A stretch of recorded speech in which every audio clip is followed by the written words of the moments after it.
کیسے وہ نماز اس کی زندگی کو بدل پائے گی جب اللہ کے سامنے کھڑے ہو کر اللہ سے ہم کلام ہو کر بھی پیر فقیر کو بیچ میں گھسائے رہے، تو کیسے نماز تبدیلی لائے گی؟ آپ مجھے بتاؤ اللہ کے بندو۔ اور اگر شرک سے پاک ہے اور نماز میں تو کھڑا ہے لیکن اس کا دل کہیں اور سیر کر رہا ہے، تو جس دن یہ نماز ہم اور آپ کو مل جائے گی نا، یقین مانو اللہ تعالیٰ بہت بڑا انقلاب میری اور آپ کی زندگی میں دکھائے گا، اور ایسا مزہ پھر دنیا کا کوئی غم نہیں لگے گا، دنیا کی کوئی محرومی نہیں لگے گی، اور دنیا کی بڑی سے بڑی مصیبت، آزمائش، تکلیف، وہ تکلیف ہو کر بھی وقتی تکلیف لگے گی، ہلکی لگے گی، معمولی لگے گی۔ الا بذکر اللہ تطمئن القلوب، لوگوں سنو، اللہ کے ذکر ہی سے دلوں کا اطمینان نصیب ہوتا ہے۔ دلوں کا سکون، روح کا اطمینان جو نصیب ہوتا ہے وہ اللہ تبارک و تعالیٰ کے ذکر ہی سے ہو سکتا ہے۔ الا بذکر اللہ تطمئن القلوب، جس رب نے کہا اسی رب نے کہا وَأَقِمِ الصَّلَاةَ لِذِكْرِي، تم نماز قائم کرو میرا ذکر کرنے کے لیے، میری یاد کے لیے تم نماز قائم کرو۔ ہم نماز کو ایک ذمہ داری کی حیثیت سے جانتے ہیں، ہم نماز کو ہماری اور آپ کے اوپر عائد ہونے والے ایک فریضے کے طور پہ جانتے ہیں، ہم اپنی نماز کو اللہ تبارک و تعالیٰ کے حق کے طور پر جانتے ہیں، اور ادا کرتے ہوئے بھی ہو سکتا ہے کہ ہم میں کی اکثریت یہی محسوس کرتی ہو کہ میں جو نماز پڑھ رہا ہوں اس سے اللہ تبارک و تعالیٰ کا حق ادا کر رہا ہوں، تو کہیں نہ کہیں احساس یہ ہوگا یہ نماز اپنے لیے نہیں، میں اللہ تبارک و تعالیٰ کا حق ادا کرنے کے لیے پڑھ رہا ہوں، لیکن نماز میری ضرورت ہے یا اللہ تعالیٰ نے نماز دی ہے تو یہ میرے لیے بہت بڑا تحفہ ہے، یہ ہم اور آپ کو سمجھنا چاہیے۔ الحمدللہ رب العالمین، والصلاة والسلام على اشرف الانبیاء والمرسلین وعلى آلہ واصحابہ اجمعین ومن تبعهم بإحسان الى یوم الدین۔ یا ایہا الذین آمنوا اتقوا اللہ حق تقاتہ ولا تموتن الا وانتم مسلمون۔ یا ایہا الناس اتقوا ربکم الذی خلقکم من نفس واحدہ وخلق منها زوجها وبث منهما رجالا كثيرا ونساء واتقوا الله الذي تساءلون به والأرحام إن الله كان عليكم رقيبا۔ يا أيها الذين آمنوا اتقوا الله وقولوا قولا سديدا يصلح لكم أعمالكم ويغفر لكم ذنوبكم ومن يطع الله ورسوله فقد فاز فوزا عظيما۔ أما بعد، فأعوذ بالله من الشيطان الرجيم، بسم الله الرحمن الرحيم۔ الذين آمنوا وتطمئن قلوبهم بذكر الله، الا بذكر الله تطمئن القلوب۔ معزز علماء کرام، بزرگوں، نوجوان بھائیوں اور پردہ نشین خواتین اسلام، اللہ رب ذوالجلال ہم سب کا تنہا خالق، تنہا مالک، اور ہم سبھی کا تنہا معبود برحق، ہر قسم کی تعریف و توصیف، ہر طرح کی حمد و ثنا، اور میری اور آپ سبھی حضرات اور خواتین کی ہر ایک عبادت، ہماری اور آپ کی ہر ایک ریاضت اور بندگی کا اکیلا اور تنہا مستحق رب ہے، معبود برحق ہے، جس کی بندگی میری اور آپ کی زندگی کا مقصد ہے، اور جس کی بندگی میں ہماری زندگی کا گزرنا ہمارا سب سے بڑا کمال، سب سے بڑا کارنامہ، اور دنیا اور آخرت کا سب سے قیمتی سرمایہ ہے۔ حضرات گرامی قدر، آج کی یہ جو مجلس ہے، اللہ تبارک و تعالیٰ کی ان نعمتوں میں سے ایک نعمت ہے جس پر ہم سب کو اللہ تبارک و تعالیٰ کا شکر ادا کرنا چاہیے، اس لیے کہ اللہ تعالیٰ اگر نبوی وراثت یعنی علم کے حصول کے لیے اگر خود اس کے اپنے گھر میں اکٹھا فرما دے تو یہ بڑی بابرکت مجلس ہوا کرتی ہے۔ دعا کیجئے کہ اللہ تعالیٰ جو باتیں ہم یہاں کہتے اور سنتے ہیں، ہماری نیتوں میں اس میں اخلاص عطا فرمائے، اور اس کی برکت ہماری اور آپ کی عملی زندگی میں اللہ تعالیٰ اپنے فضل و کرم سے ظاہر فرمائے، آمین۔ حاضرین گرامی قدر، آج کی اس مجلس میں مجھے بہت ہی مختصر سا خطاب کرنا ہے، اور اس مختصر سے خطاب کے لیے میں نے جس عنوان کا انتخاب کیا وہ عنوان اختصار کے باوجود میری اور آپ کی دینی زندگی ہو یا دنیاوی زندگی، دونوں ہی میں غیر معمولی اہمیت رکھنے والا یہ عنوان ہے۔ ایک انسان کو اس دنیا میں کیا چاہیے؟ انسان کیا چاہتا ہے؟ آخرت میں جنت چاہتا ہے، جنت کی نعمتیں چاہتا ہے، جنت کا سکون و اطمینان چاہتا ہے، جہنم کے عذاب سے چھٹکارا پانا چاہتا ہے۔ لیکن اگر اس دنیا میں اگر ہم پوچھنا چاہیں انسان کو اپنی زندگی میں سب سے بڑی چیز کیا چاہیے، تو بہت سارے لوگ ہو سکتا ہے کہیں کسی کو پیسہ چاہیے، کسی کو عہدہ چاہیے، کسی کو شہرت اور نام چاہیے، کسی کو اولاد چاہیے، کسی کو ایک بہتر جوڑا بیوی یا شوہر کی شکل میں چاہیے۔ انسان اپنی حاجتیں بتا سکتا ہے، لیکن اگر آپ انسانی زندگی کی حقیقتوں کو پہچانتے ہیں، اگر آپ انسان کی زندگی کی حقیقتوں سے واقف ہیں، یا آپ کی یہ حاجتیں ضرورتیں پوری ہو جاتی ہیں، اس کے بعد پھر آپ اپنے آپ سے سوال کرتے ہیں، تو اس دنیا میں انسان کی سب سے بڑی ضرورت ہے اس کے دل کا سکون، اس کے دماغ کا اطمینان۔ انسان کے اپنے باطن کا سکون، انسان کی زندگی میں اطمینان اس دنیا کی سب سے بڑی نعمتوں میں سے ایک نعمت ہے۔ بلکہ اگر دنیاوی نعمتوں کی بات کی جائے تو دنیا کی سب سے بڑی نعمت یہ ہے کہ اس دنیا میں انسان کو سکون مل جائے، اطمینان مل جائے، ہر قسم کا سکون۔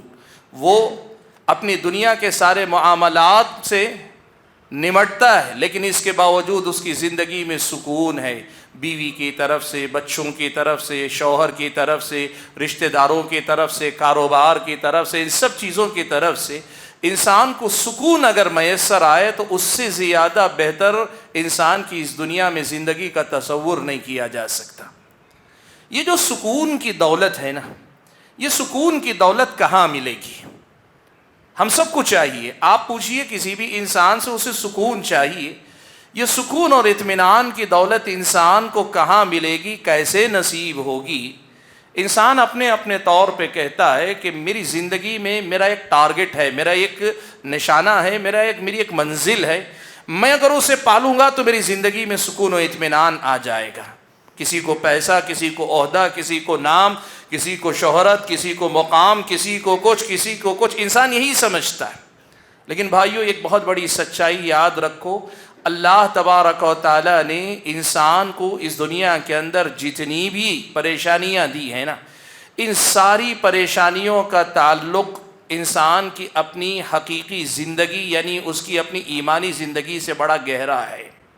بالفاظ دیگر میں یہ بات آپ کے سامنے کہنا چاہتا ہوں کہ اگر آپ واقعی معنوں میں اپنی زندگی میں سکون کا تجربہ کرنا چاہتے ہیں تو سب سے پہلے یہ معلوم کیجئے کہ حقیقی سکون ہے کیا۔ دیکھیے اللہ تعالیٰ نے انسان کو اس دنیا کے اندر پیدا کیا تو جسم کو اللہ تعالیٰ نے زمین پر بنایا، ماں کے پیٹ میں بنایا، ماں کے پیٹ میں آنے والے نطفے کو اللہ تعالیٰ نے دنیا کی غذاؤں سے بنایا، مٹی سے اللہ تعالیٰ نے انسان کے جسم کو بنایا، روح کو لیکن اللہ تبارک و تعالیٰ نے آسمانوں پہ پیدا فرمایا۔ ہم جب کسی کو انسان کہتے ہیں تو ہمارے سامنے جو انسان بیٹھا ہے اس انسان کا جسم بھی ہے، اس انسان کی اپنی روح بھی ہے۔ ہم میں سے ہر ایک آدمی اس کے اپنا جسم بھی ہے، اس کی اپنی روح بھی ہے۔ اس دنیا کی اکثریت، اس دنیا کی بڑی تعداد ایسے نادان لوگوں پر مشتمل ہے جو اپنے جسم کو آرام پہنچا کر سکون پانا چاہتی ہے، اپنے جسم کے آرام اور آسائش کے اسباب حاصل کر کے اپنے آپ کو سکون دینا چاہتی۔ کوئی لگ سمجھتا ہے کہ میرے پاس آرام دہ گھر ہوگا، سخت گرمی میں ایئر کنڈیشن گھر میرا ہو جائے، راستہ چلنے کے لیے ایک دم آرام دہ سواری مل جائے، ان سب چیزوں سے مجھے سکون مل جائے گا۔ دیکھو ایک بات یاد رکھو، ان تمام چیزوں سے آپ کے جسم کو راحت مل سکتی ہے، آپ کی تھکان دور ہو سکتی ہے، آپ کے اپنے جسم کی تکلیف دور ہو سکتی ہے، آپ کے اپنے جسم کی ضرورتیں پوری ہو سکتی ہیں، لیکن جسے سکون کہتے ہیں نا وہ ایک الگ ہی چیز ہے۔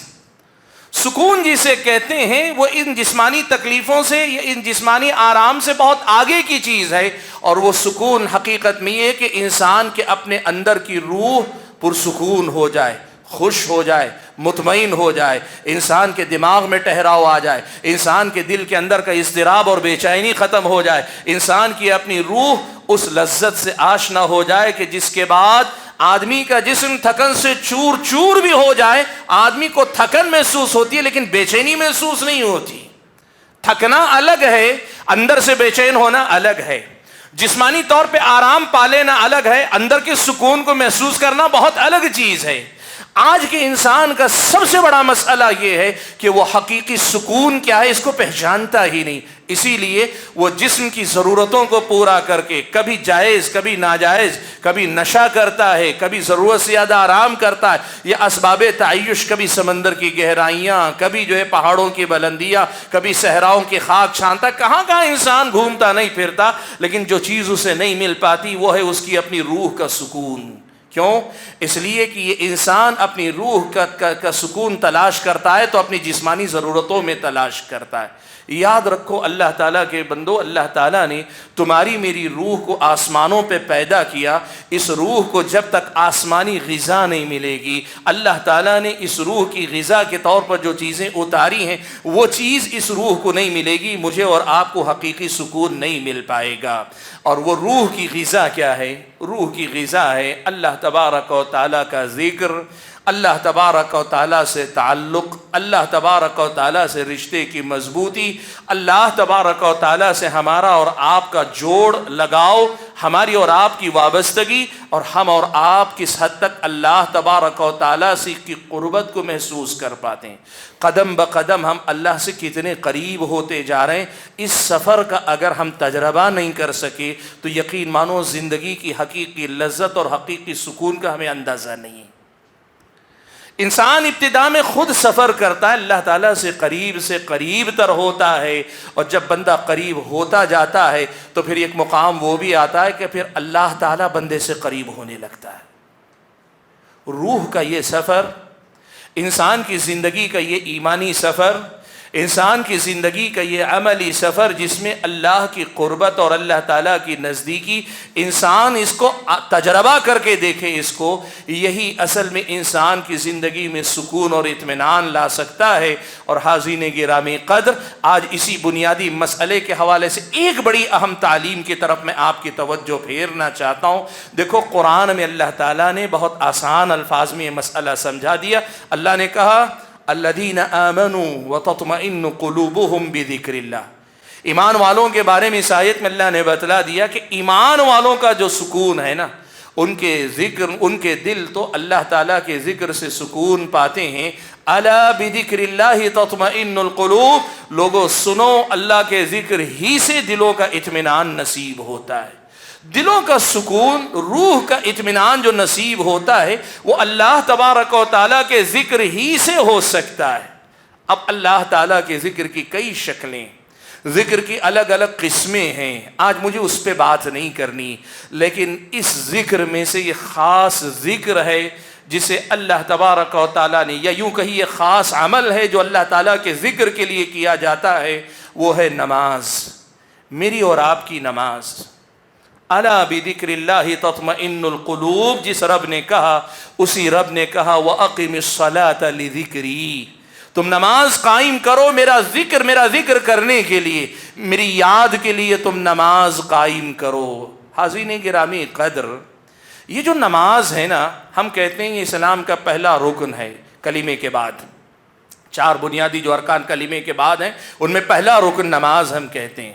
ہم کہتے ہیں کہ نماز مسلمان اور کافر کے درمیان فرق کرنے والی چیز، ہم کہتے ہیں نماز کی کئی حیثیتوں سے ہم متعارف ہیں، لیکن میرے بھائیو ایک بہت بڑی حقیقت جس کو پہچاننے کی ضرورت ہے وہ یہ ہے کہ یہ جو نماز اللہ تعالیٰ نے دی ہے نا، اس دنیا کی سب سے بڑی نعمتوں میں سے ایک نعمت ہے جو اللہ نے مجھ کو اور آپ کو عطا کی۔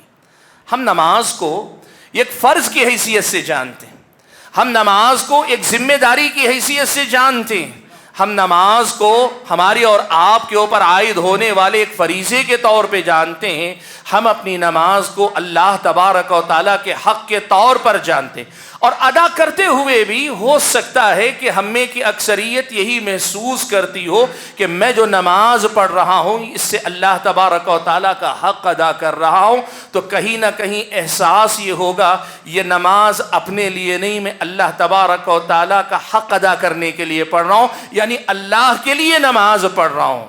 دیکھیے، اللہ کے لیے یعنی اللہ کی توحید کے لیے، اس کی بندگی کے لیے ٹھیک، لیکن نماز میری ضرورت ہے، یہ اللہ تعالیٰ نے نماز دی ہے تو یہ میرے لیے بہت بڑا تحفہ ہے، یہ ہم اور آپ کو سمجھنا چاہیے۔ بات میں آگے بڑھا لے جاؤں تو یہ بات آپ کے سامنے کہوں کہ یاد رکھیے کہ میری اور آپ کی زندگی میں سکون کے جو ذرائع اللہ نے رکھے ہیں ان میں سب سے سر فہرست کوئی ذریعہ ہے، وہ اللہ تبارک و تعالیٰ کے لیے قائم کی جانے والی یہ نماز۔ سوال یہ ہے کہ ہم سب نماز پڑھتے ہیں، الحمدللہ تب سبھی نماز پڑھتے ہیں، ہو سکتا ہے کسی کے اندر تھوڑی کمی ہو، تھوڑی بہت کوتاہی ہو، لیکن نماز سب پڑھتے ہیں۔ سوال یہ پیدا ہوتا ہے کہ کیا ہماری نمازیں واقعی معنوں میں میری اور آپ کی زندگی میں سکون و اطمینان کی دولت لانے میں کامیاب ہیں؟ کیا میری اور آپ کی نماز مجھے اور آپ کو سکون کے اس سفر سے گزارتی ہے جو کہ میری اور آپ کی روح کی گہرائیوں میں اتر جائے؟ میری اور آپ کی نماز کیا واقعی معنوں میں مجھے اور آپ کو اللہ تبارک و تعالیٰ سے تعلق کی اس لذت کا احساس دلاتی ہے؟ یہ ایک ایسا سوال ہے جو ہمیں اپنے آپ سے کرنا چاہیے۔ ظاہر بات ہے آپ میں کی اکثریت یہ کہے گی، اور ہو سکتا ہے کہ کچھ اللہ کے نیک بندے ہو واقعی محسوس کرتے ہو، ورنہ ایک بڑی تعداد تو یہی مانتی ہے کہ نماز تو پڑھتے ہیں لیکن نماز سے پہلے اور نماز کی کیفیت میں زیادہ فرق نہیں محسوس ہوتا۔ نمازوں کی پابندی ہو بھی جاتی ہے تو کئی مرتبہ نماز پڑھنے کے بعد جو سکون کی دولت آنی چاہیے وہ ہماری اور آپ کی زندگی میں نہیں مل پاتی۔ کیوں نہیں مل پاتی؟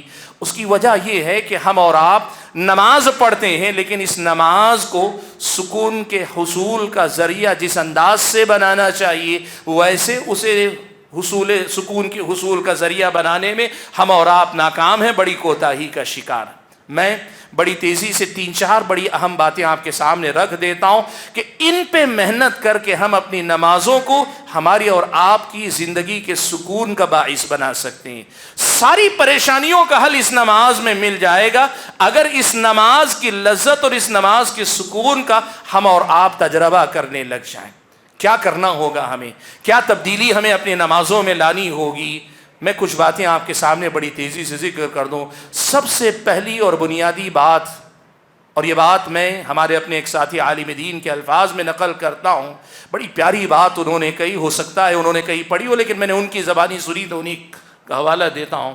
انہوں نے ایک مرتبہ بڑی پیاری بات کہی، کہا جن لوگوں کو نماز پڑھ کے سکون نہیں ملتا ان لوگوں کو چاہیے کہ نماز ذرا سکون سے پڑھے۔ ہماری نماز واقعی معنوں میں سکون کب دے گی؟ جب ہم نماز سکون و اطمینان کے ساتھ پڑھیں۔ سبحان اللہ، ہماری نمازیں، حدیث کے الفاظ میں حضرت انس بن مالک رضی اللہ تعالیٰ عنہ کی روایت میں اللہ کے نبی نے کہا نقرۃ الغراب، کوے کے ٹھونگ مارنے جیسی نماز ہے۔ یہ نماز کیسے سکون دے گی؟ جس نماز میں ہم سکون سے نماز نہیں پڑھتے، ہم ذرا اطمینان سے نماز نہیں پڑھتے، وہ نماز مجھ کو اور آپ کو کیسے سکون دے پائے گی؟ سب سے پہلی چیز ہے نماز میں یکسوئی اور سکون کو بحال کرنے کی کوشش کرو۔ دیکھو پیارے نبی صلی اللہ علیہ وسلم سے اس معاملے میں کتنی احادیث مجھ کو اور آپ کو ملتی ہیں۔ ایک صحابی اللہ کے نبی بیٹھے ہوئے تھے، اللہ کے نبی نے دیکھا ایک صحابی داخل ہوئے، نماز پڑھی، اللہ کے نبی کو آ کر سلام کیا۔ اللہ کے نبی نے کیا کہا؟ ارجع فصلی فانک لم تصلی، جاؤ جا کے نماز پڑھو، تم نے نماز پڑھی ہی نہیں۔ گئے نماز پڑھ کر آئے۔ دوسری بار بھی اللہ کے نبی نے کہا ارجع فصلی فانک لم تصلی، جاؤ نماز پڑھو، تم نے نماز پڑھی ہی نہیں۔ وہ تیسری مرتبہ بھی آئے، اللہ کے نبی نے پھر کہا تو صحابی کہنے لگے اللہ کے نبی قسم ہے اس ذات کی جس نے آپ کو نبی بنایا ہے، اس سے زیادہ اچھی نماز پڑھنا مجھے نہیں آتا ہے۔ سب سے بہتر جو نماز ہو سکتی یہی ہو سکتی ہے۔ اہل علم نے لکھا ہے کہ اصل مسئلہ یہ تھا، ارکان تو ادا کر رہے تھے لیکن ارکان میں اعتدال یعنی سکون اور اطمینان اور ٹھہراؤ جسے کہتے ہیں، اس سے وہ نماز عاری تھی، خالی تھی۔ اللہ کے نبی نے نماز کا مکمل طریقہ بتایا، ہر رکن کے ساتھ اللہ کے نبی نے کہا حتی تعتدل قائمہ حتی تعتدل ساجدہ، یعنی یہ کہ تم حتی تطمئن ساجدہ حتی تطمئن راکعہ، یعنی رکوع اطمینان سے کرو، سجدہ اطمینان سے کرو۔ اللہ کے نبی نے یہ بات کہی۔ حاضرین گرامی قدر، نماز کو سکون کے ساتھ پڑھو، تب جا کے یہ نماز واقعی معنوں میں آپ کو اور مجھ کو وہ سکون دے گی جو سکون اس نماز سے اللہ نے جوڑ کے رکھا۔ دوسری بات، اس نماز میں سکون اس نماز کی حفاظت کے لیے جو مجھ کو اور آپ کو سکون دے سکے، ایک کام یہ کرنا ہوگا کہ نماز سے پہلے اور بعد کی سنتوں کی حفاظت کرو۔ دیکھو، نماز سے پہلے اور بعد کی سنتیں، یہ سنتیں ہیں، ان کا اجر ہے، ان کی فضیلت ہے اور ان کے فوائد بہت سارے ہیں، لیکن ساری کی بات نہیں، ان میں سے صرف ایک پہلو میں آپ کے سامنے ذکر کر رہا ہوں۔ ہمارا مسئلہ یہ ہے، کئی لوگ کہتے ہیں میں کوشش کرتا ہوں پھر بھی دل نماز میں لگتا نہیں، کوشش کرتا ہوں پھر بھی دماغ بازار میں رہتا ہے، کوشش کرتا ہوں پھر بھی دماغ کھیل کود میں لگا رہتا ہے، کوشش کرتا ہوں پھر بھی شیطانی خیالات میرے دماغ میں آتے ہیں۔ کیسے ہوگا؟ دوڑتے دوڑتے ہم آتے ہیں مسجد میں، آ کے صف میں شامل ہوتے ہیں، جسم تو بازار سے نکل کے مسجد میں پہنچ گیا، دماغ اتنی تیزی سے تو منتقل نہیں ہو سکتا نا۔ ابتدا کی 1 یا 2 رکعت جسم تو اٹھ رہا ہے، بیٹھ رہا ہے، لیکن دماغ ابھی مسجد میں آیا نہیں ہے، اور سلام پھیر کر فوراً بھاگنے کی بھی فکر ہے، فوراً جانے کی بھی فکر ہے۔ سلام پھیرنے سے پہلے نماز کے بعد کیا کرنا ہے، دماغ اس میں لگا ہے۔ جس نماز سے پہلے اور جس نماز کے بعد ہمارے پاس 3-4 منٹ کا وقت نہ ہو، اس نماز میں کبھی یکسوئی پیدا نہیں ہو سکتی۔ اللہ کے بندو، دیکھو، اللہ کے نبی صلی اللہ علیہ وسلم نے نمازوں سے پہلے اور بعد میں جو سنتیں مشروع اور مسنون قرار دی ہیں نا، ان کا ایک بہت بڑا فائدہ یہ ہے، آپ اب پہلے آ جاتے ہیں، 2 رکعت یا 4 رکعت سنت پڑھتے ہیں، اور پڑھنے کے بعد آپ اطمینان سے تھوڑی دیر بیٹھتے ہیں، اور اس کے بعد فرض نماز کے لیے باجماعت کھڑے ہوتے ہیں نا۔ آزما کر دیکھ لو، ایسی نماز میں جو یکسوئی، جو اطمینان، جو ٹہراؤ اور شیطانی خیالات، پراگندہ خیالی سے جتنی آپ کو آسانی سے چھٹکارا ملے گا، وہ بغیر سنتوں والی نماز میں آپ کو نہیں مل سکتا ہے۔ اس نماز کو مؤثر بنانے کے لیے، اپنی زندگی میں تبدیلی لانے والی نماز اور سکون دلانے والی نماز بنانے کے لیے پہلے اور بعد کی سنتوں کی حفاظت کرو۔ تیسری بات جو آج آپ کے سامنے ذکر کرنا چاہتا ہوں وہ یہ کہ بھائیو، اس نماز میں دل لگنے کے لیے اور اس کے سکون کا تجربہ کرنے کے لیے ہم اور آپ کو 3 چیزوں پر ایک ساتھ محنت کرنی ہوگی، ایک کے بعد ایک کے بعد ایک کے بعد۔ سب سے پہلے، اس نماز میں ہم مختلف الفاظ ادا کرتے ہیں، تکبیرات، مختلف تکبیرات۔ ہم اللہ اکبر اقامت سے شروع کیجئے، تکبیر تحریمہ سے نماز کی شروعات ہوتی ہے، سلام پھیرنے تک جو کلمات ہم کہتے ہیں، ایک۔ دوسرے نمبر پر ان نمازوں میں جو دعائیں ہم پڑھتے ہیں، دعائیں جو پڑھتے ہیں، چاہے وہ ثنا ہو ابتدا میں، یا پھر یہ کہ رکوع کی دعائیں ہوں، سجدے کی دعائیں ہوں، قاعدے میں بیٹھ کر پڑھی جانے والی دعائیں ہوں، تشہد کی دعائیں ہوں، یہ دعائیں یاد کرنا، اور دعائیں یاد کرنے کے بعد ایک دم سے نہیں ہوگا، لیکن تھوڑا تھوڑا کر کے ایک ایک دعا کا معنی یاد کر لو، یہ 2۔ اور تیسری چیز، جو صورتیں آپ کے معمول کی تلاوت کی ہیں، اہل علم تو الحمدللہ ساری صورتوں کا معنی سمجھ سکتے ہیں، لیکن آپ میں کی اکثریت 4، 5، 10، 12 صورتیں جو یاد کرتے ہیں، ان کا معنی و مطلب بار بار پڑھتے رہو۔ جب ان کا معنی و مطلب پڑھو گے نا، اور پڑھنے کے بعد اب جب نماز میں کھڑے ہو رہے ہو اور کھڑے ہوتے ہوئے کہتے ہو اللہ اکبر، اس کے معنی کو اگر ہم نے محسوس کیا نا، تو یقین مانیے کہ ہمارا رواں رواں کانپ جائے گا کہ ہم واقعی معنی میں اللہ اکبر کی گواہی دے رہے ہیں۔ وہاں ہمارا غرور ٹوٹ جائے گا۔ اللہ اکبر جب ہم پورے احساس اور شعور کے ساتھ کہیں گے نا، ہم پگھل جائیں گے وہیں کے وہیں، ہمارا اپنا وجود مٹ جائے گا، سارا غرور، سارا تکبر، ساری اکڑ سب مٹ جائے گی۔ اللہ کی کبریائی کا اعلان کچھ اس انداز میں آپ کریں گے، آپ کو اپنے نفس کی نفی کرتے ہوئے اپنے آپ کو محسوس کریں گے، اور جب اللہ کے سامنے اپنے آپ کو ذلیل کریں گے، کہیں گے سجدے میں جا کے، مثال کے طور پر دعاؤں میں سبحان ربی الاعلیٰ جب آپ کہیں گے، اپنے رب کی پاکی بیان کرتا ہوں، وہ سب سے اونچا ہے، سب سے اعلیٰ ہے، تو یہ بھی گویا آپ محسوس کرتے ہیں کہ تیرے سامنے سر جھکا کے میں تیرے سامنے اپنی ذلت کا، اپنی حیثیت کے نہ ہونے کا، اپنے کچھ نہ ہونے کا اعتراف کر رہا ہوں۔ بھائیو، ایک چیز آپ کو پتہ ہے، دنیا میں آپ گردن تان کر اکڑ کر وہ مزہ نہیں لے سکتے جتنا اللہ کے سامنے ذلیل ہو کر آپ مزہ لے سکتے ہیں۔ اللہ کے سامنے اپنی پیشانی رگڑ کر، اللہ کے سامنے اپنے آپ کو عاجز بنا کر، اللہ کے سامنے اپنے آپ کو ذلیل کر کے آپ اپنے آپ کی روح کو جو سکون دے سکتے ہیں نا، جو مزہ، جو لذت اپنے نفس کی نفی وہاں کرنے میں ہے نا، دنیا کی کسی بادشاہت میں نہیں، اللہ کی قسم کسی بلندی میں وہ مزہ نہیں ہے جو اللہ کے سامنے جا کر اپنی پستی کے اعتراف کرنے میں ہے۔ اللہ کے بندو، جس دن وہ نماز ہمیں نصیب ہوگی نا، اس دن ہماری روح کے سکون کا تجربہ ہمیں ہوگا، اس دن اللہ تعالیٰ کی قربت کا ہمیں احساس ہوگا، اس دن کی نماز ہماری زندگیوں کو بدلنے والی نماز بنے گی، وہ نماز جو مجھے اور آپ کو احساس دلائے، وہ ایک سجدہ جسے تو گراں سمجھتا ہے، 1000 سجدوں سے دیتا ہے آدمی کو نجات۔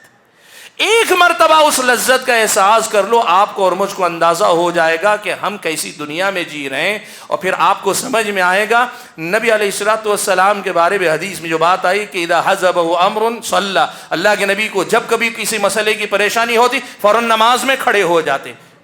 کیوں کھڑے ہوتے تھے؟ نماز میں کیوں کھڑے ہو جاتے تھے؟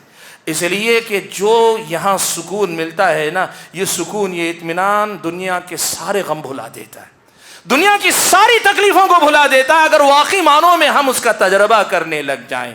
پیارے نبی صلی اللہ علیہ وسلم، سنن کی روایت، ابو داؤد کی روایت میں حضرت بلال کے بارے میں کہ اللہ کے نبی صلی اللہ علیہ وسلم کہتے تھے کہ اقم الصلاۃ یا بلال ارحنا بہا، اے بلال نماز کے لیے اذان کہو یا اقامت کہو اور اس کے ذریعے مجھے راحت پہنچاؤ۔ نماز راحت ہے، سکون ہے اللہ کے بندو۔ ساری زندگی ہم نماز پڑھتے ہیں لیکن اسی احساس کے ساتھ کہ ایک بوجھ ہے جسے ہم اتار رہے ہیں۔ ساری زندگی کی نمازیں ہم بوجھل ہو کر پڑھتے ہیں، اسی لیے نماز ہو کر بھی میری اور آپ کی زندگی میں نہ تبدیلی لا پاتی ہے، نہ اس سکون کا تجربہ ہم اور آپ کر پاتے ہیں۔ جس دن وہ نماز ہم پڑھیں گے نا، جس نماز میں ہمارا دل و دماغ ہی نہیں بلکہ یہ سارے معانی و مطالب ہمارے سامنے حاضر رہیں گے نا، خود بخود ہمارے سجدے طویل ہو جائیں گے، خود بخود ہماری اور آپ کی نمازیں لمبی ہو جائیں گی، خود بخود رکوع لمبے ہو جائیں گے۔ حضرت عائشہ صدیقہ رضی اللہ تعالیٰ عنہ اللہ کے نبی کے قیام کی، رات میں جو نماز اللہ کے نبی پڑھتے تھے نا، قیام کی کیفیت بیان کرتے ہوئے کہتی ہیں فلا تسأل عن حسنہن وطولہن، تم مت پوچھو کہ کیسی لمبی نماز اللہ کے نبی پڑھا کرتے تھے۔ اور ایک دوسری حدیث میں یہ الفاظ آئے کہ اللہ کے نبی کے سجدے کی کیفیت جو ہوتی تھی، وہ جو سجدہ اللہ کے نبی کرتے قیام کے برابر، جتنی دیر کا قیام ہوتا قریب قریب اتنا ہی سجدے میں اللہ کے نبی صلی اللہ علیہ وسلم لمبا سجدہ کیا کرتے تھے۔ ہمارے پاس لمبا سجدہ کرنے کا مطلب یہ ہے زیادہ دیر تک سجدے میں رہو، نہیں اللہ کے بندو، صرف لمبا زیادہ دیر تک رہنا ہی نہیں، یقیناً دیر تک رہیں گے لمبا سجدہ، لیکن حقیقی سجدہ یہ ہے کہ سر جھکانے کے بعد سر اٹھانے کو دل نہ کرے ہمارا۔ وہ کیفیت جب ہماری اور آپ کی نماز میں آئے گی نا، سجدے لمبے ہوں گے، ہم نہیں کریں گے، ہم سجدہ لمبا کریں گے نہیں، ہمارا سجدہ خود بخود لمبا ہوتا جائے گا۔ اس کیفیت کے ساتھ نماز پڑھنے کے لیے ان چیزوں پہ محنت کرنی پڑے گی۔ نماز کے الفاظ کو یاد کرنے کے ساتھ معنی سمجھو، مطلب سمجھو، جو دعائیں پڑھتے ہیں ان کا معنی و مطلب سمجھو، اور اس کے ساتھ ساتھ جن آیتوں کی تلاوت ہم اور آپ کثرت سے کرتے ہیں نمازوں میں، ان کا معنی و مطلب سمجھ کر ان کی عبادت، اپنی عبادت میں ان کو سہارا بناؤ۔ حاضرین گرامی قدر، ایک تیسری بات اور آپ کے سامنے ذکر کرنا چاہتا ہوں، بالخصوص سورہ فاتحہ کے بارے میں اور نماز کے بارے میں 2 بڑی اہم حدیثیں ہیں جن کو ہمیں ہمیشہ یاد رکھنا چاہیے۔ پیارے نبی صلی اللہ علیہ وسلم سے حضرت انس رضی اللہ تعالیٰ عنہ روایت فرماتے ہیں، اللہ کے نبی نے ارشاد فرمایا کہ بندہ جب نماز پڑھتا ہے انما یناجی ربہ، تو وہ اپنے رب کے ساتھ سرگوشی کر رہا ہوتا ہے، انفرادی گفتگو گویا کر رہا ہوتا ہے۔ اور اس کی تفسیر اللہ کے نبی کی ایک دوسری حدیث سے ہوتی ہے۔ اللہ کے نبی نے فرمایا بندہ جب سورہ فاتحہ پڑھتا ہے اور بندہ یہ کہتا ہے الحمدللہ رب العالمین، تمام تعریفیں اس اللہ کے لیے جو تمام جہانوں کا پالنہار ہے، رب ہے، رب العالمین ہے، اللہ تعالیٰ کہتا ہے حمیدنی عبدی، میرے بندے نے میری تعریف کی۔ بندہ کہتا ہے الرحمن الرحیم، تو اللہ تعالیٰ کہتا ہے اسنا علی عبدی، میرے بندے نے میری ثنا بیان کی. بندہ کہتا ہے مالک یوم الدین، تو اللہ کہتا ہے مجدنی عبدی، میرے بندے نے میری بزرگی بیان کی. یا دوسری روایت میں الفاظ آئے اللہ تعالیٰ کہے گا فوض الی عبدی، یہ اقرار کر کے کہ فیصلے کے دن کا مالک تو ہی ہے، بندے نے اپنے سارے معاملات میرے حوالے کر دیے ہیں. پھر بندہ کہتا ہے ایاک نعبد و ایاک نستعین، ہم تیری ہی عبادت کرتے ہیں اور تیری ہی تجھی سے مدد طلب کرتے ہیں. تو اللہ تبارک و تعالیٰ کہتا ہے ھذا بینی و بین عبدی، یہ اگریمنٹ ہے میرے بندے کے درمیان. ولعبدی ما سأل، اب میرا بندہ جو مانگے گا میں وہ اسے دوں گا. تو پھر بندہ یہ آیت پڑھتا ہے اہدنا الصراط المستقیم صراط الذین انعمت علیہم غیر المغضوب علیہم ولا الضالین. بندہ یہ پڑھتا ہے کہ اے اللہ صراط مستقیم دکھا بھی، اس پہ چلا بھی، وہ صراط مستقیم جو تو نے ان کو عطا کی جن پر تو نے انعام کیا، وہ نہیں جن پہ تو غصہ ہوا یا جو گمراہ ہوئے ان کے راستے سے بچا کر. تو اللہ تعالیٰ کہتا یہ میرے بندے کو میں دے رہا ہوں. سبحان اللہ. میرے بھائیوں، یہ جو حدیثیں ہیں نا، دیکھو ایک بات سوچو، ہم کون، ہماری حیثیت کیا، رب العالمین کون ہے، رب العالمین کا مقام کیا ہے. ہماری بات کوئی بڑا آدمی ذرا توجہ سے سن لے. زندگی بھر ہم بولتے پھرتے ہیں کہ فلاں موقع پہ میں نے کہا تھا تو فلاں صاحب نے بڑی توجہ سے سنی تھی. کسی M L A M P تو چھوڑیے، علاقے کا کوئی معمولی سیاسی لیڈر یا کمیونٹی لیڈر یا کوئی فلاں مل جائے اور ہماری بات ذرا توجہ سے سن لے تو ہم پھولے نہیں سماتے اور زندگی بھر یاد رکھتے ہیں کہ بھائی میں نے کہا تھا تو انہیں بڑی توجہ سے سنا. رب العالمین میری اور آپ کی ہر رکعت میں ہماری ہر بات کو، ہر آیت کو سن رہا ہے. اور نہ صرف سن رہا ہے بلکہ ہماری ایک ایک آیت پہ رب العالمین جواب دے رہا ہے. اللہ کے بندو، آپ کو اندازہ نہیں ہے اس زمین کے حقیر سے انسان کو، ایک حقیر سے نطفے سے پیدا ہونے والے انسان کو اللہ نے کیسا اعزاز بخش دیا ہے سورہ فاتحہ کی اس مقام، اس فضیلت کو بتا کر. اور اگر ہم نے اس کو محسوس کر لیا نا کہ میرے الحمدللہ رب العالمین کہنے پہ اللہ تبارک و تعالیٰ مجھ سے کہہ رہا ہے حمیدنی عبدی، یقین مانو میں نے جو بات کہی نا کہ پگھل جائیں گے ہم. وہ نماز ہمیں ملے گی اللہ کے بندو، وہ نماز ہمیں ملے گی. واقعی معنوں میں ہمیں اپنی نماز کو اس قدر سدھارنے سنوارنے کی ضرورت ہے کہ جس میں ہمارے الفاظ ہماری زبان سے بعد میں نکلیں، ہماری روح کی پکار سب سے پہلے بن جائے، وہ اندر سے آواز نکلے، وہ ایک ایک لفظ جو نکلے اس شعور اور احساس کے ساتھ نکلے. دیکھو زندگی میں ہنگامے بہت ہیں، مصروفیات بہت ہیں، ہو سکتا ہے ہر نماز ایسی نہ پڑھ پائیں، لیکن کم سے کم اتنی تو کوشش ہونی چاہیے ہماری اکثر نمازیں اس کیفیت سے مالا مال ہونی چاہیے. جس دن یہ نماز ہم اور آپ کو مل جائے گی نا، یقین مانو اللہ تعالیٰ بہت بڑا انقلاب میری اور آپ کی زندگی میں دکھائے گا.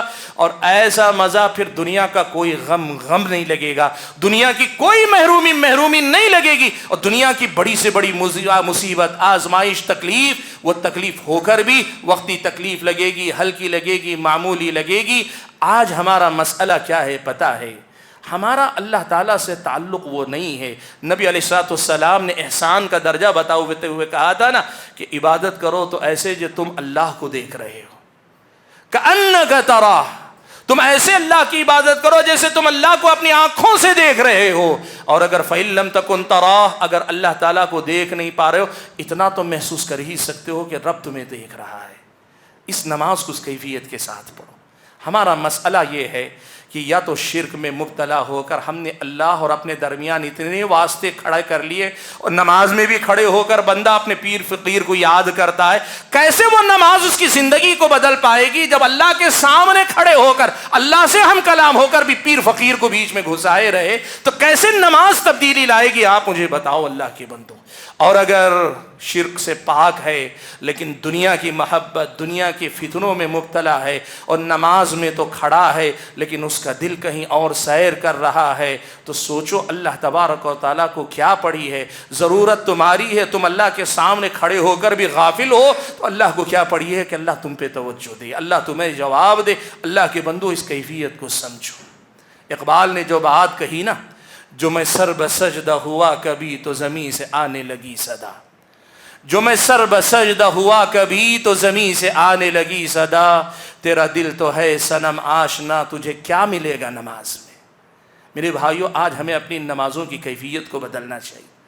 جس دن یہ کیفیت ہماری نمازوں کی بدلنے لگے گی نا، اور میں بتاؤں آسان نہیں، پہلے مرحلے میں نہیں ہوگا، ہم اس قدر زیادہ جو ہے وہ سکون سے عاری، وہ غفلت والی، وہ جو دنیا کی مشغولیتوں مصروفیتوں والی اور زندگی کے مسائل میں الجھی ہوئی نماز کے عادی ہو گئے کہ اس نماز کے لیے ہمیں مجاہدہ کرنا پڑے گا۔ لیکن کرو اللہ کے بندو، جس دن اس نماز کا تجربہ ہو جائے گا نا، اس دن پتہ چلے گا کہ ایک ایک سجدہ بھی اللہ کی کتنی بڑی نعمت ہے، ایک ایک سجدہ بھی اللہ کے سامنے کتنی بڑی دولت ہے، اس کا احساس ہوگا۔ غزوہ بنی المصطلق کا بڑا مشہور واقعہ ہے، اللہ کے نبی صلی اللہ علیہ وسلم جنگ کے لیے نکلے ہوئے تھے، ایک جگہ پڑاؤ ڈالا گیا، دشمن کے حملہ کرنے کا ڈر تھا، تو اللہ کے نبی نے لشکر کو تو سونے کا حکم دیا، لیکن کچھ صحابہ کی ذمہ داری لگا دی کہ جاگ کر نگرانی کرتے رہو، دشمن یہ دیکھے گا کہ سب سو چکے ہیں تو حملہ کرے گا، لیکن اگر اکا دکا لوگ بھی جاگ رہے ہیں تو شیطان حملہ نہیں کرے گا۔ باری لگا دی، ایک باری حضرت عمار ابن یاسر اور حضرت عباد ابن بشر رضی اللہ تعالیٰ عنہ کی، دونوں کی باری لگ گئی رات میں۔ حضرت عباد ابن بشر نے حضرت عمار سے کہا آپ سو لیں، میں جاگتا رہوں گا، پھر اس کے بعد میں سو جاؤں گا آپ کو جگا کر، آپ جاگتے رہیں میں آرام کر لوں گا۔ اب حضرت عباد ابن بشر نے عمار ابن یاسر کو سلا دیا۔ نماز سوچے اب جاگنا ہی ہے تو ایسے ہی بیکار جاگنے سے اچھا ہے نماز بھی پڑھتا رہوں، پہرا کا پہرا بھی ہو جائے گا، اللہ کی عبادت نماز بھی ہو جائے گی۔ نماز پڑھنے لگے اور نماز میں کھڑے ہوئے ہیں، دشمن نے دور سے دیکھا کہ سارا لشکر سویا ہوا ہے، ایک اکیلا آدمی جاگ رہا ہے، اس اکیلے آدمی کو گرا لیں گے، یہ اگر مارا جائے گا پورے لشکر پہ حملہ کرنے کا موقع مل جائے گا۔ اس نے تیر چلایا، نماز کی حالت میں حضرت عباد ابن بشر کو تیر لگا، نماز کی حالت میں ہی تیر نکال کر پھینک دیتے ہیں اور نماز جاری رکھتے ہیں۔ دوسرا تیر لگتا ہے تھوڑی دیر میں، پھر وہ تیر نکال کے پھینک دیتے ہیں، نماز جاری رکھتے ہیں۔ ظاہر بات ہے تیر کا زخم لگنے کے بعد تیر نکالا ہے تو اس سے خون بہ رہا ہے۔ حضرت عباد ابن بشر زیادہ دیر تک برداشت نہیں کر پاتے، کمزوری اور نقاہت کی وجہ سے لمبا قیام نہیں کر پاتے، تو پھر رکوع کر لیتے ہیں، سجدہ کر لیتے ہیں۔ نماز کے دوران ہی لگتا ہے، بعض حدیثوں سے لگتا ہے کہ نماز کے دوران ہی اشارہ کیا یا نماز ختم کر کے اپنے ساتھی عمار کو جگایا۔ حضرت عمار ابن یاسر نے کہا سارا ماجرا سننے کے بعد، جب پہلا تیر لگا تھا تبھی کیوں نہیں جگا لیا؟ جب پہلا تیر لگا تھا تبھی کیوں نہیں جگا لیا؟ حضرت عباد ابن بشر نے کہا نماز میں تھا اور قرآن کی ایک ایسی سورت پڑھ رہا تھا کہ دل نہیں چاہ رہا تھا کہ وہ چھوڑ کر اپنی نماز سے میں ادھر آ جاؤں۔ بھائیو سوچو وہ کیسی نماز ہوگی کہ جس میں تیر لگ کر آدمی کے جسم سے خون بہ رہا ہے، جس کی تکلیف بھی ہے، لیکن اس تکلیف پر اس نماز کی، اس قرآن کی تلاوت کی لذت غالب ہے۔ وہ سکون کیا ہوگا جو اس تکلیف پہ غالب آتا ہوگا، وہ اطمینان کیا ہوگا جو اس تکلیف پہ غالب آتا ہوگا۔ ہمیں سوچنا یہ چاہیے کیا ہماری زندگی میں کبھی ہمیں ایسی کوئی ایک نماز نصیب ہوئی، کبھی ایسا کوئی ایک رکوع ہمیں نصیب ہوا، کبھی کوئی ہمیں ایسا ایک سجدہ نصیب ہو سکا؟ یہ ہمیں سوچنا چاہیے۔ اور اگر نہیں ہو سکا، زندگی ہے، موقع ہے، سیکھنے سکھانے والے موجود ہیں، اور آپ اگر سیکھنا چاہیں تو الحمدللہ میں نے جتنی باتیں بتائیں زیادہ وقت نہیں لگے گا، ہفتہ 10 دن کی محنت میں یہ ساری باتیں آپ سیکھ جائیں گے، ساری باتیں آپ سیکھ جائیں گے۔ اور اس کے بعد جب نمازیں پڑھیں گے نا تو پھر دیکھو یہ نماز وہ سارے فائدے دے گی جو فائدے اللہ نے ذکر کیے۔ نماز بے حیائی سے روکتی ہے، نماز گناہوں سے روکتی ہے، نماز اللہ تعالیٰ سے قربت ہے، مناجات ہے، سکون ہے، اطمینان ہے۔ نماز کے بارے میں جو کچھ آپ نے سنا ہے وہ سب آپ اپنی زندگی میں تجربے کی شکل میں دیکھیں۔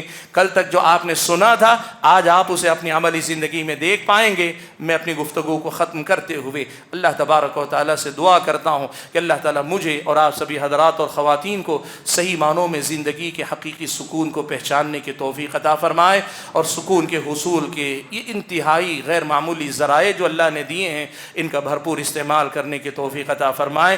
اللہ ہمیں اپنے نمازوں کی اصلاح کرنے کی توفیق عطا فرمائے۔ آمین۔ وآخر دعوانا ان الحمد للہ رب العالمین۔